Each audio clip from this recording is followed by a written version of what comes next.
Well, worries about Europe's economy and the sharp drop in oil prices over the past 6 months weighing heavily on Federal Reserve policymakers. But officials are still upbeat about the U.S. economy. Steve Leisman has more. Minutes of the Fed's December meeting released today show central bankers focused on issues like overseas weakness and the decline in oil prices. But they largely believe the U.S. economic recovery can withstand those challenges. Fed officials mostly saw the decline in oil prices as a positive, thinking it will boost consumer spending, although they expressed concern about the impact it would have on capital spending as oil producers pull back. And the Fed saw it as a risk to their 2% inflation goal.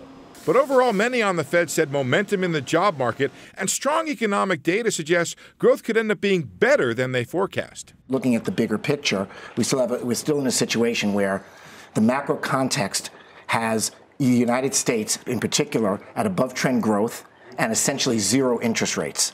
And the expectation that interest rates will stay low for a very, very long time, even as growth continues to cycle higher. The Fed raised the possibility it could hike interest rates, even though the current core inflation rate, which excludes the volatile food and energy, is running at only 1.4%, below its 2% goal, as long as the Fed sees movement towards that goal.